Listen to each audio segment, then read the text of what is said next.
Okay, so only a few minutes late, so I hope I'll try and make up for time for those of you who did join at 5, expecting the presidential address.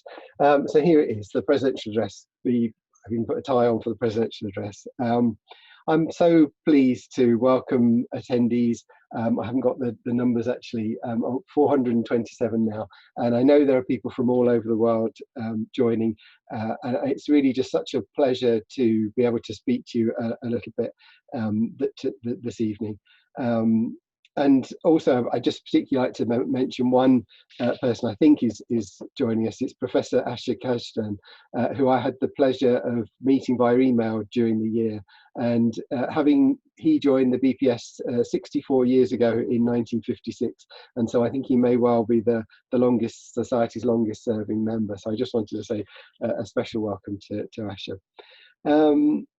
Now, I've served in society roles, BPS roles, continuously for about just over 20 years now, and I've attended my fair share of presidential addresses, and I really did never imagine myself giving one.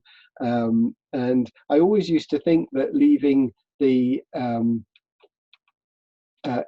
presidential address to the end of a president's term didn't make any sense at all. I always thought it seemed a very strange thing. But as I was preparing this talk, which I've called What Improv, Ubuntu and COVID-19 have taught me about inclusive leadership, it suddenly dawned on me that it actually makes complete sense to leave it to the last minute. And the quote from Mark Twain, one of my favorite people to quote, actions speak louder than words, but not nearly as often. And it makes complete sense, really, not to judge someone by their words, but by their actions. And the Zimbabwean philosopher Matsona Dilwayo wrote, "Doubt words, trust actions." And so I think having it here means that you can judge me on what I say. Is it consistent with what I've done? And certainly the things I'm going to talk about have been the things I've tried to aspire to do. And times I haven't kept to them have been times where I haven't been able to live up to the things that I'm going to tell you about. But they've certainly been what I've been trying to do.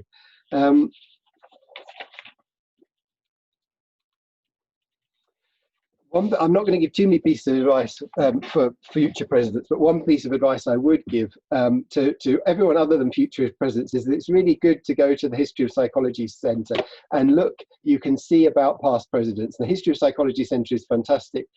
You can find it there. Our history is really fascinating, and we have our archivist, Claire Jackson, who does sterling work documenting the history of the society. She's been busy during the COVID crisis putting stuff together for future generations, and you can look at this part here and learn about the past presidents. So I'd really encourage everybody to do that, apart from a past president or apart from a president about to do their speech, because the thing that actually is really nerve-wracking is to see all the past presidents and see their speeches. But one thing that I did notice, our first president was Charles Myers. The society was formed in 1901, but the first president was Charles Myers in 1920.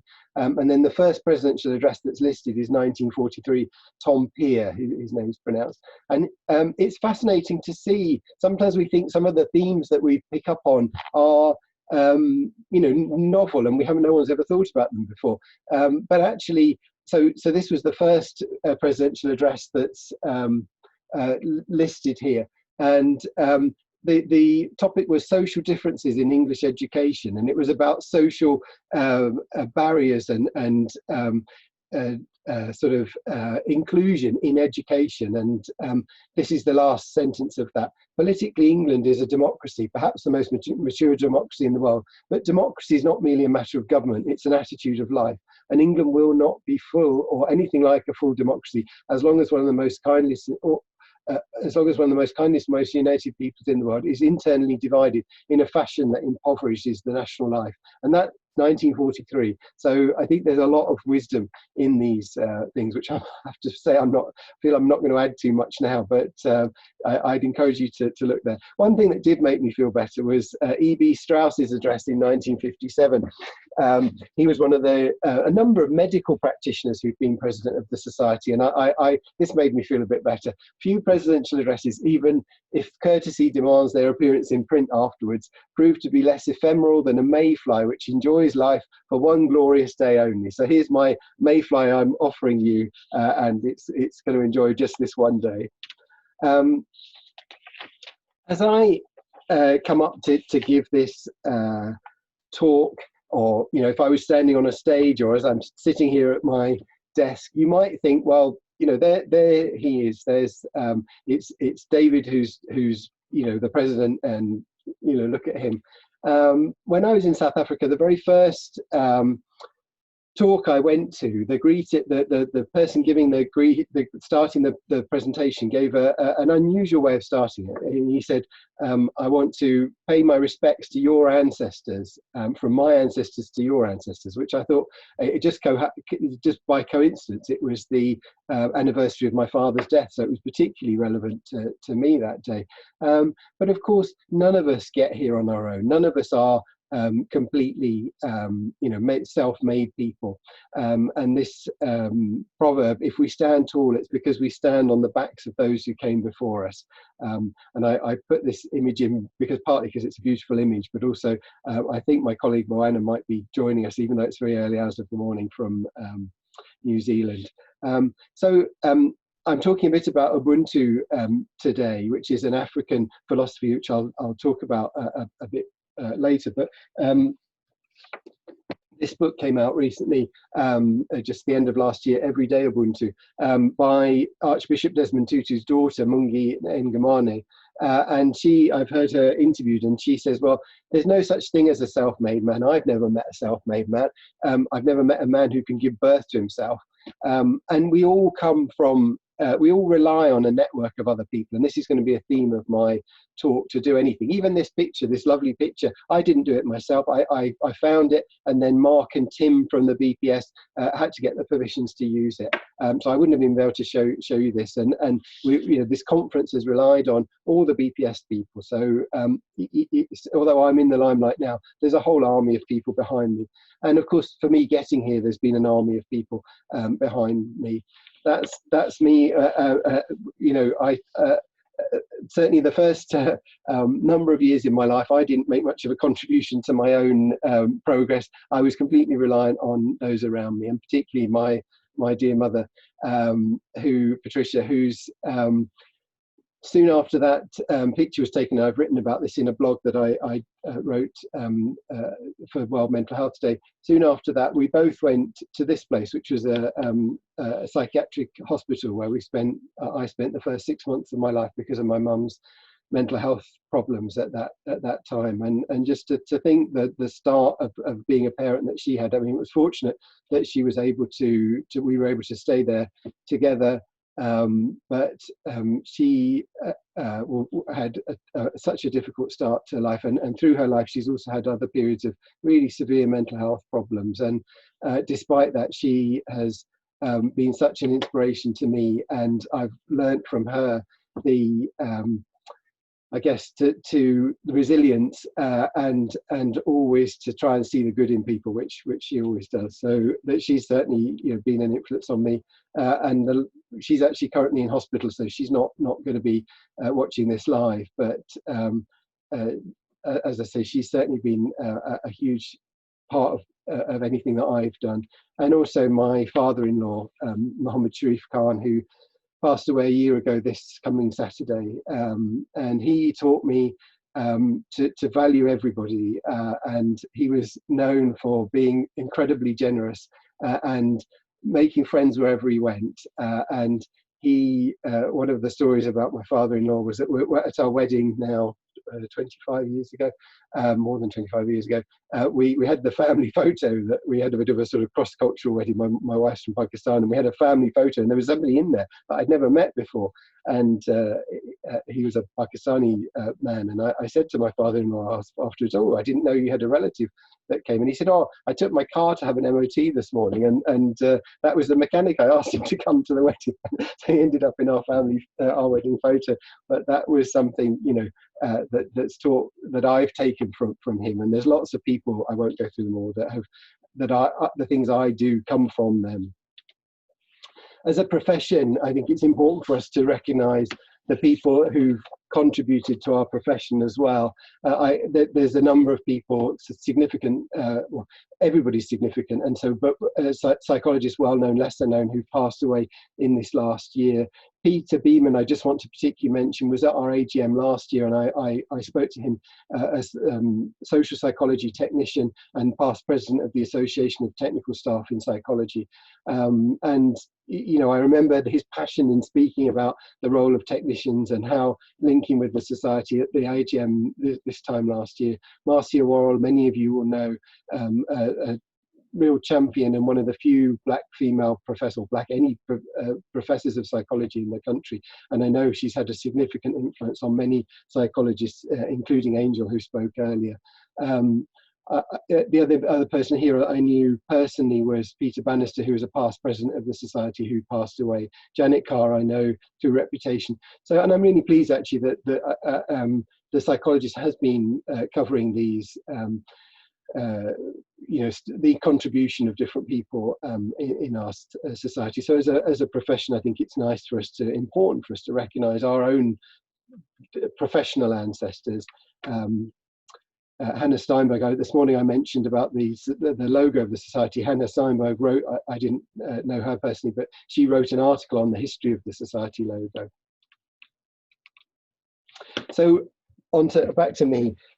I sometimes say that I feel like I'm the Forrest Gump of the psychology, certainly clinical psychology profession, because I just seem to be there at certain particular times, and through no real sort of plan of my own, I seem to just be at this particular time. So I was around when the Care Quality Commission was formed in 2001. I was seconded into that.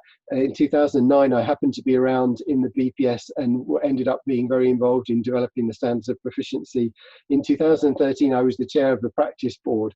And of course, 2013 was the time when the whole of the NHS reshaped with new organisations, NHS England. So I was just happened to be there as well. As I came into the last 3 months of my presidency, I caught myself thinking, oh, I nearly made it. I've had this fear that some terrible thing would happen. And I was thinking, oh, it's only 3 months to go. It's downhill from here. And of course, they were fatal last words that the COVID pandemic struck us. Certainly, careers in psychology are not a sort of straight line. We often have a plan for ourselves.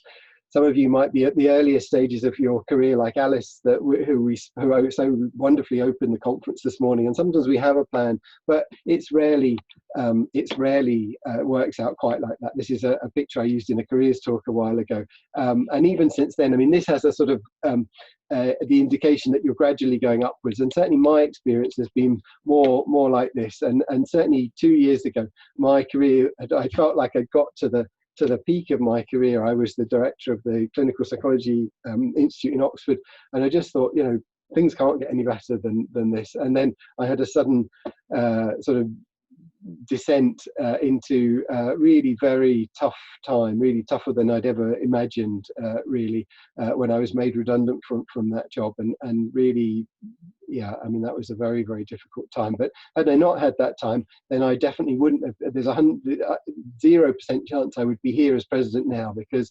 I would not have had the time or the space to take on the role of president. So some of you might think that was a good thing or a bad thing, but certainly if I hadn't had that experience, I wouldn't be here now.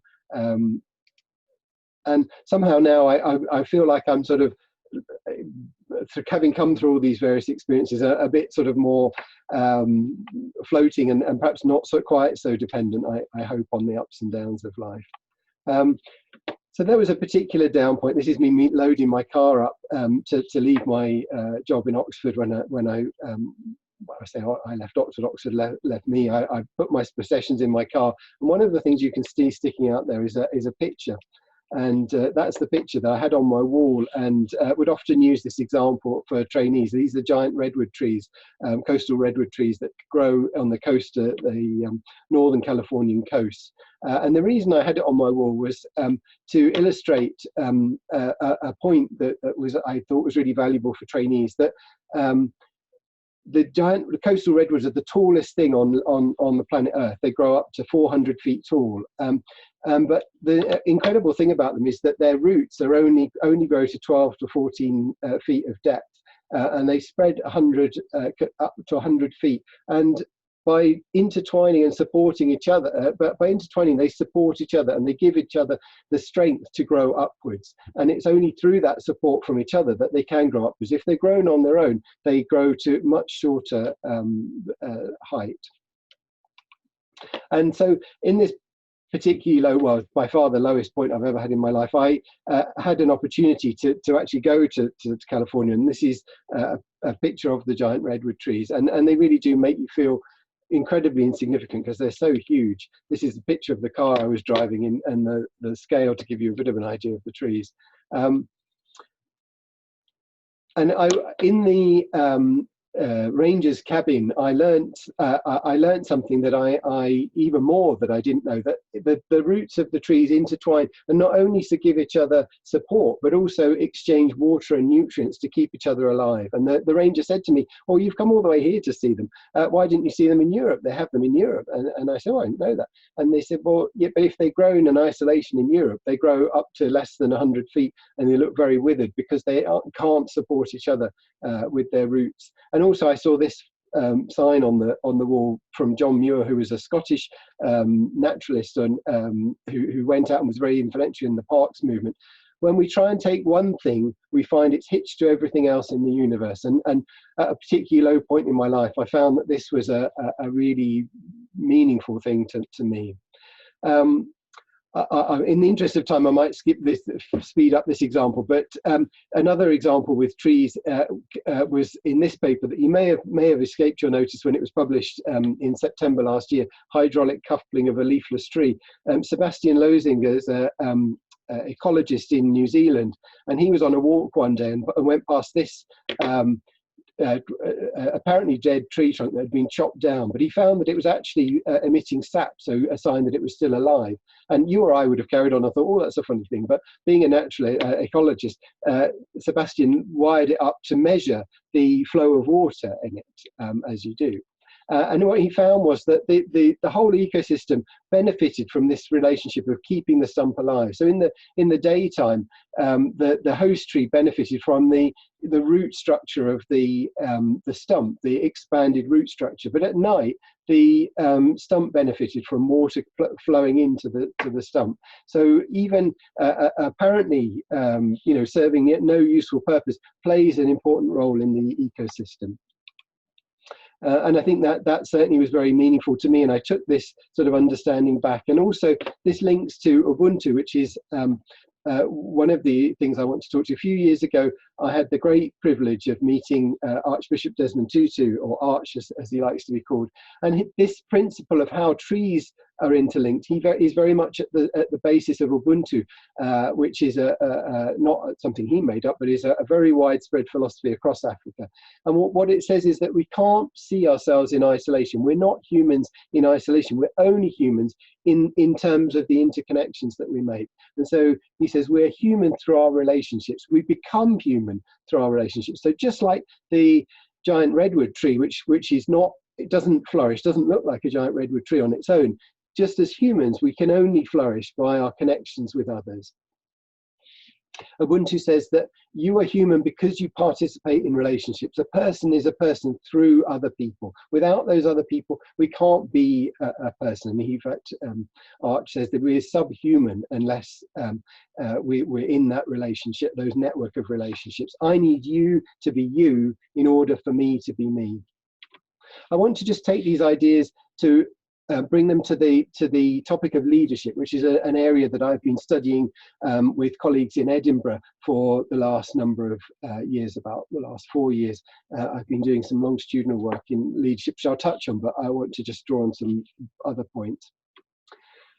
there's a lot, yeah, I could spend the whole rest of an hour talking about what leadership is, but Sheryl Sandberg, it's actually not Sheryl Sandberg's definition, it's the Harvard Business School definition of leadership. But this is one that I often use with trainees that makes sense to people. Leadership is just simply about making others better as a result of your presence and making that impact last in your absence. So that's what we can think of leadership as.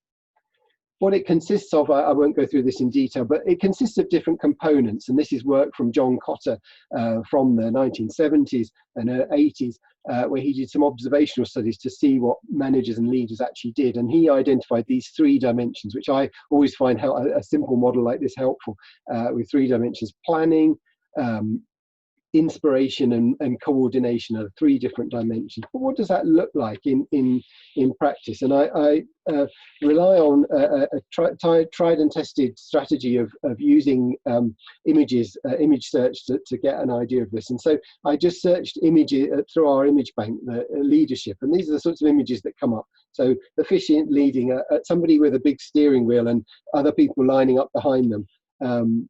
And an arrow. You'll see arrows have quite a lot of common sort of theme here. This is a more gender balanced one with a female leader, slightly bizarrely standing on an arrow with some sort of looking thing. But and the people behind them are sort of paddling along, trustingly.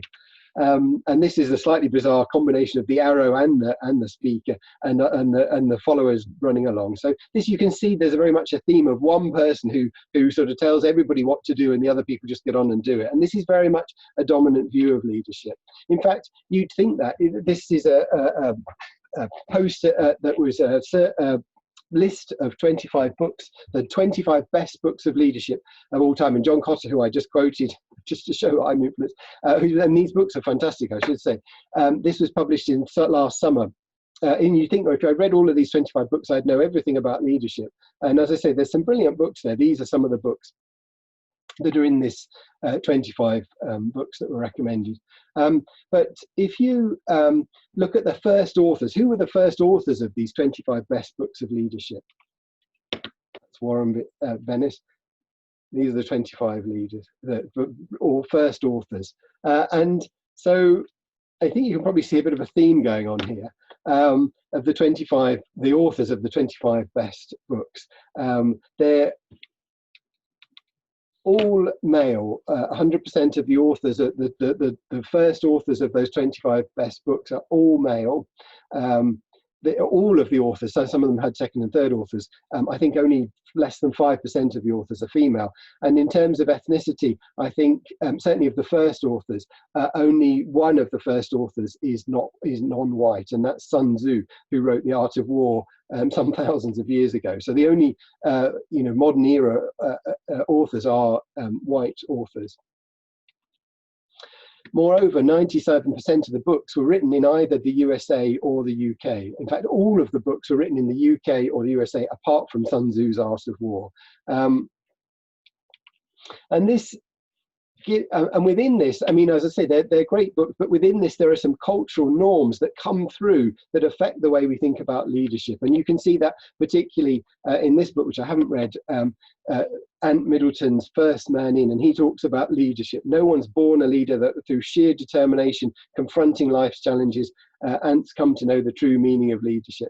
His lessons of leadership, his lesson 3 is that if you're a leader, you have to stand out from the crowd. So just like those images, you've got to be the one at the front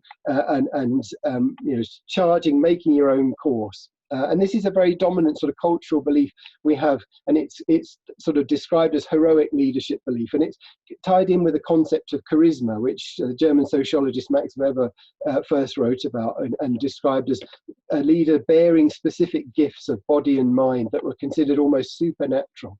And in the narratives that you hear about leadership, you hear about leaders who drive performance and turn around organizations and are visionary. And the people that work with them, or followers as they're often known, their role is very much a passive role. They're waiting for a miracle to happen and just waiting to sort of applaud the leader when they come up with the right answer. but this is very much, but the dangers of this is that when people come to think, am I a leader, they compare themselves to this cultural norm that we have. And in some of the research that I've done, we've looked at psychologists and how they relate to a leadership role. And this is a measure that's often used, motivation to lead scale. And these are some other published studies. There's some really good research done with US Army officer cadets, Sean Hanna, and lots of studies have been done. And they tend to come out as the sort of top people. You can perhaps think that they might be the nearest to the cultural norm. But when we look at clinical psychology trainees, and it's clinical psychologists because they're the group that I've looked at, they actually are amongst the lowest of any study that's been published in terms of their motivation to become leaders. And it's not that it's not that there's a sort of bimodal thing that some are really keen and some are really not keen. There's almost a sort of normal distribution, and most, actually the mean is below the sort of midpoint. So most clinical psychology trainees at the beginning of their training, this is a national sample that we had, don't feel themselves to be leaders or want to be leaders. And when we look at why that is, we get people to rate these different traits. I won't go through this in detail, but how much do these apply to you and how much do these apply to a typical leader? And what we find is that the clinical psychology trainees rate themselves much higher than a typical leader in terms of sensitivity, warmth, sympathetic, compassionate. So they'd actually feel that they'd need to sort of dial those down in order to be a leader. Whereas the other characteristics, domineering, dynamic, dominant, male, they'd have to, that they see a typical leader having those in much more than they have them themselves. They rate themselves much lower. So these sort of prototypes, we call them, beliefs about leadership, we can see people comparing themselves and finding that it doesn't apply to them. And what we found is that the degree to which there's a discrepancy between how they see a leader and how they see themselves is actually related to that motivation to lead. So that discrepancy between how I see myself and how I see a leader is, we'd hypothesize that it's one of the factors that makes people think, well, actually leadership isn't for me. It's important to recognize that these norms are not, these model of a leader isn't set in stone. It's a cultural belief. This is a study that Menon et al. Did in 2012, comparing people from the US and people from Singapore in a very simple task. They looked at these fish and said, which fish is leading the others? And what they found was that the participants in Singapore were 3 times more likely to select the fish at the back than the fish at than the US participants were, who tended to naturally pick the fish at the front. So these beliefs about leadership are very much shaped by our culture. The effect that has is that when we see things around us, we see things going on around us, but our beliefs shape. We're looking for this, if we've got these beliefs in our mind, we focus on what we see that fits these beliefs. And we see this in politics, in other areas of our lives. We might tend to sort of filter what we're seeing through our beliefs about what leadership should look like. And so we may well pick out the one person who fits our beliefs and ignore other things. And I just want to give you a small example of how I did this myself. For some years, I've been interested in leadership and done research in leadership. And one of my great heroes in leadership is Martin Luther King, as I'm sure a lot of you, and I've read a lot of Martin Luther King's work and know many of his speeches by heart. And so when I did some investigation a few years ago into the civil rights movement in the 1950s, I was going in with a belief about Martin Luther King's role in the civil rights movement. And a key moment in the civil rights movement, you'll probably all recognize this picture of Rosa Parks. It's not actually taken on the 5 p.m. on December the 1st, but the key moment was 5 p.m. on December the 1st, 1955. And that was a key point in Martin Luther King's career, actually. He wasn't known at all nationally before this. And certainly going in, I traveled to Montgomery, Alabama, where this happened, and sort of did some research to find out a bit more about this. And my belief was that, you know, Martin Luther King, so Rosa Parks sat on the bus and was arrested, and Martin Luther King came in and set up the bus boycott, which was the start of the civil rights movement, when black people in Montgomery boycotted the buses for over a year, in fact. And it was really the start of the modern civil rights and start of Martin Luther's career as a civil rights leader. So this is the bus stop in Montgomery, and it's got a sign there. And you would, just by reading it, you wouldn't challenge that narrative. It says, Rosa Parks boarded this bus after a long day working as a seamstress at the Montgomery Fair department store. She refused the driver's orders, and it then says, Martin Luther King led the boycott.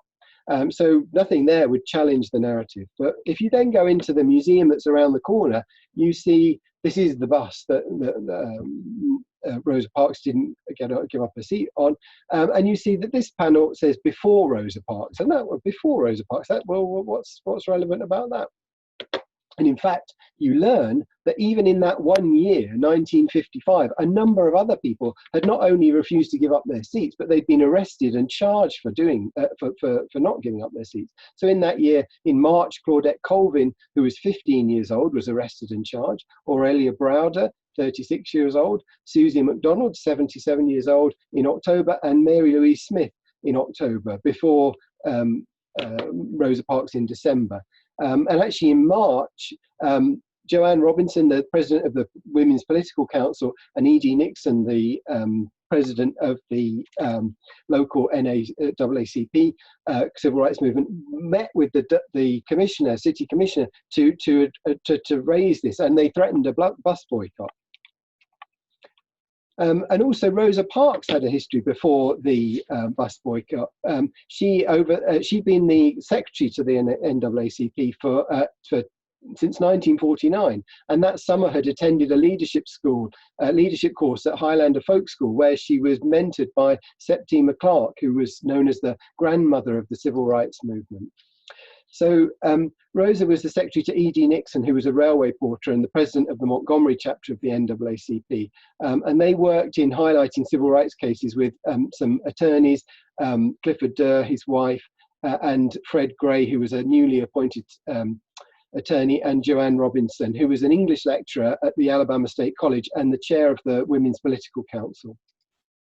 So on that night that Rosa was arrested, E.D. Nixon and Clifford Durr went to bail her out, and they phoned Joanne Robinson and told her what had happened. And that night, she went to the Alabama State College and printed leaflets and this is the leaflet that she printed, to organize a bus boycott on the Monday.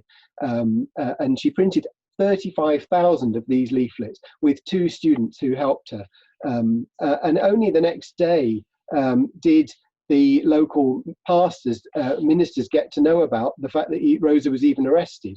Martin Luther King was called in the morning, and that day, on the Friday, a meeting was organized at the Dexter Avenue Baptist Church, where Martin Luther King was the minister. So on that Friday, the ministers met, mostly male, 50 ministers, and they decided to print 7,000 more leaflets, and decided that they would meet again on the Monday. And actually on that Monday meeting, Martin Luther King says, "The action caught me unawares. If it happened so quickly, I didn't even have time to think it through. If it had, I probably would have declined the nomination to lead the Montgomery Improvement Association, which would oversee the bus boycott." So that on the Monday, which was the day Rosa Parks went to court, Martin Luther King made his famous speech. There comes a time when people get tired of being trampled over by the iron feet of oppression. I won't read it all because I can see I'm going to run out of time. And then the Transportation Committee formed to enable people to get to work. This was a significant task. 17,500 people had to get to work without the aid of the buses, which they normally would use. So carpools were formed, taxi drivers. They funded a system where people would pay reduced taxi fares. And the case that ended the the bus boycott was Browder, Aurelia Browder, and those four people that I mentioned earlier. Their case was taken to the federal court by Fred Gale, and the charge was that the segregation was unconstitutional. It violated the constitutional rights. And Claudette Colville, who was then 16-year-old, was called to the witness box, and the attorney said, "Did you have a leader when you started the bus boycott?" And she replied, "Did we have a leader? Our leaders is just we ourselves." And that ruling was initially appealed, but then upheld by the Supreme Court on 17th of December. And so, to answer that question, who was the leader of the bus boycott? I've done this talk a few times now, and each time I add pictures and I try and fit the model of leadership in, and it's very difficult to fit in because there wasn't one leader. There were a number of people, including the bravery of Claudette Colvin, the bravery of Rosa Parks, but also the organisation of Joanne Robinson. I'm just going to play you a little video clip of this is Joanne Robinson describing what happened. That was a spontaneous act provoked by the arrest of Rosa Parks, was it? It was a spontaneous act from those persons who were not members of the Women's Political Council. But we had worked for at least 3 years getting that thing organized. The night of the evening that Rosa Parks was arrested, Fred Gray called me and told me she was arrested. She had somebody gone her bail, but her case would be on Monday. And I, as president of the main body of the Women's Political Council, got on the phone and I called all the officers of the 3 chapters. I called as many of the men who had supported us as possible. And I told them that Rosa Parks had been arrested and she would be tried. They said, "You have the plans, put them into operation." I called every person who was in every school and every place where we had planned to be at that, have somebody at that school or wherever it was at a certain time, that I would be there with materials for them to disseminate. I didn't go to bed that night. I cut those stencils. I ran off 35,000 copies of the little foyer that you have. And I distributed them. I had classes from 8 to 10 at the college. And at 10 o'clock, I had 2 senior students who had agreed to go with me. I took them in my car. The packages were already there. It would take about a half a minute to drive on a school campus. The kid would be there. Sure. In just a minute, they would disappear. The ministers were meeting at the same time? The ministers, not at 10 o'clock. The ministers were meeting that afternoon or sometime during the day on High Street. They were having the International Ministerial Association meeting. And after we had circulated those 35,000 circulars, then we went by the church. That was about 3:30 in the afternoon, and we took them to the ministers. And it was there that they learned there was to be a boycott. And they agreed to meet at Dr. King's church, Dexter Avenue, that night to decide what should be done about the boycott after the first day. You see, the Women's Council planned it only for Monday. Okay, I better carry on in the interest of time. You can see the interviewer there trying to sort of make sense of it. So who were the leaders? What was the role of the Martin Luther King? It was spontaneous, and you know, our preconceptions really shape the way we think about things. So what we see, I think, is that the more we look at examples is actually a model of shared leadership, of the leadership roles being distributed amongst people. And so a traditional leader is sort of standing out front and other people just following them, but a shared leadership puts the focus on the leadership tasks, and leadership is something that's a property of a group. And I'll skip this. If you're interested in there's some interesting literature. Contractor has a nice model of how different roles can be shared between members of a team over time. Now, so some people might say, well, does this mean we don't need leadership? Actually, this kind of leadership is more difficult because it requires more coordination, but it can be much more effective. And we talk about collective leadership where the focus is on the purpose rather than the person, you know, the process of leadership rather than the person. And it also overlaps with Jeremy Hyman's and Henry Tim's model of new power, where it's shared and open, transparent relationships. I'm going to speed up a bit. I just want to talk about how going into COVID. So I'm going to probably be going on for another 5 minutes. Sorry, Claudia. What I found was funny, when I looked at the images, they'd updated the model of, so if you type leadership and COVID, you get the sort of same image, but with COVID virus in it, which has made me laugh a bit. But when I came into COVID, I was able to draw on some other experiences that I'd had. And one of them was reading this book, Improv Wisdom, about improvisers, and by my very dear friend, Patricia Ryan Madsen. And in her book, she talks about the improviser's art. And I've seen this in Edinburgh, where people are improvising, they take suggestions from the audience, and they don't say, well, actually, can you come up with another suggestion? They just go with it. And this is a quality that I think it can serve us all very well. But one of the things that she talks about was being average. You've seen that diagram. This is the diagram that looked more posh when I presented it earlier, but it started off as just a scrappy piece of paper where I just put down the thoughts I had about how psychology could contribute. And I did something that I wouldn't normally do and just put it on Twitter. And you could say I used the little embarrassed face about, this is what I've got, you help. And how we came up with the model was through comments. We had 120 comments, but also about the same number of messages. And I posted it on Saturday evening, and I was answering comments for literally 24 hours. I didn't sleep that night. People were commenting and making suggestions that grew into our task force. And one of those people was Teresa, who gave that response that I've got some experience in this area. And she sent that on 23rd, by the Wednesday, 25th, she was a member of our task force. And this is the first meeting of our task force. Bringing people together, this diagram really sums it up. Fish and chips. I've had a feeling that we could collaborate and do something amazing. And this doesn't just happen. You need to have some enablers for this shared leadership. And I tried to draw on this, and this is what I think have tried, put into practice with the COVID work. That's been the ingredients. And it certainly hasn't been me. It's been these ideas that we've tried to explicitly follow. So having a shared purpose, supporting each other, trusting each other, and valuing members' input. And this analogy I used was the Barbarians rugby team, which come from their own clubs. They're an international team that's formed to play invitational matches, and they come from their own clubs. So people were coming from the different divisions and faculties and sections of the society. But I said, you need to put on the COVID.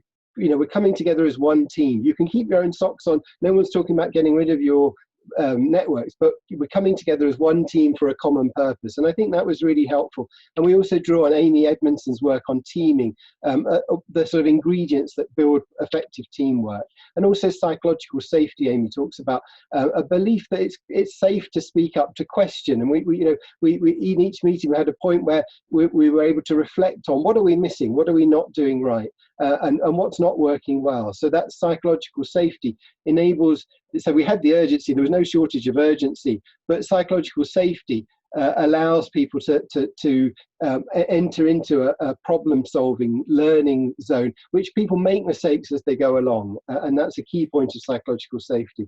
And I also had this on my own wall that I didn't tell anyone about. My own favourite leadership quote is, "A leader's best when people barely know he exists. When his work is done, his aim is fulfilled, they'll say we did it ourselves." And this is Lao Tzu. And I add one little part to that, which is that they would be right. They're not kidding themselves. That's true. This is just, and we've already mentioned this, how quickly this met. So the staff wellbeing group met on the 28th. They published the work on the 31st. By the 2nd, we were presenting a webinar that was, I think, one of the most well-attended BPS events ever. And this is it being projected in St George's Hospital in London. I won't mention this example, it's just another example. And also, I should mention that international leaders have been coming together twice a week throughout the COVID crisis. And I'm not sure if she's on the call, but my dear colleague, APA International Director Amanda Clinton, has really very much used these same principles of bringing people together and creating a psychologically safe atmosphere and a common purpose to bring us together internationally, and it's been really effective. I'm not going to have time to do justice to this, but there's some important work written on inclusive leadership, and it's the sort of things that we've been talking about, but being aware of other cultures. And again, Amanda's really a great example of that.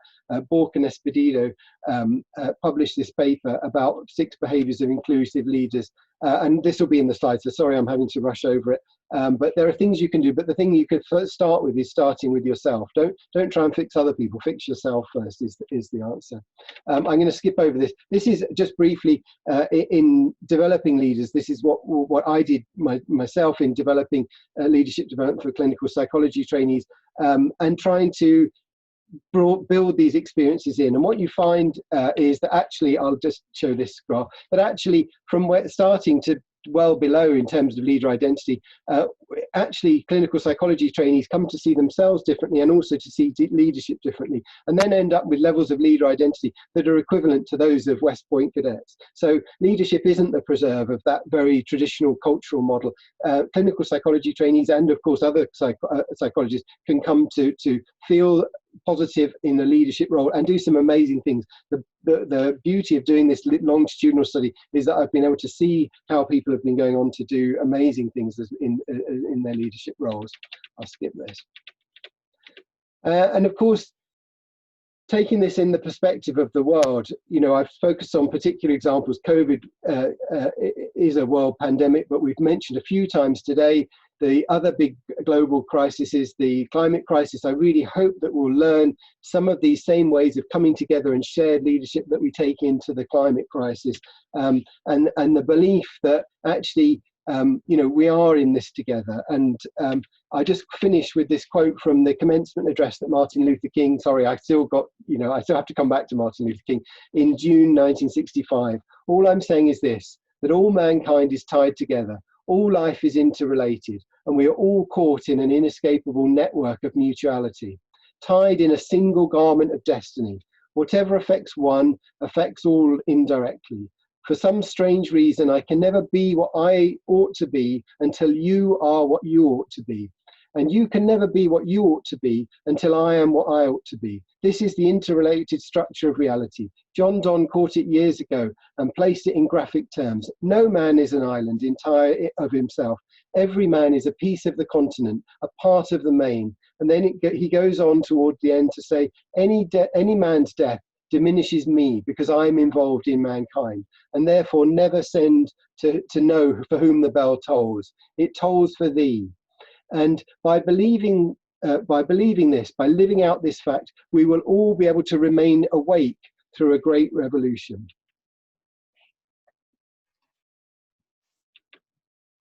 I'll finish with one last quote. God deliberately did not, and this is again from Archbishop Tutu, and this is the last quote, Claudia. God deliberately did not make the world perfect, for God is looking for you and me to be fellow workers. Thank you. Thank you, David. Now, if we had the facility where we could hear everyone's applause, there would be applause up and down the land now. That was fantastic. You packed an awful lot of wisdom and advice into quite a short time there. Very impressive. I'm definitely going to look back at those slides and think about some of those things again. But I'm going to remember those Californian redwoods. I really like those, supporting each other. And I think you're too modest about your being in the right place at the right time. You have, you know, Archbishop Desmond Tutu says, "Call me Arch." How good is that? And what a sweet baby you were too. So we learned lots of things there, including what a sweet baby he was. That brings the conference part of today to an end.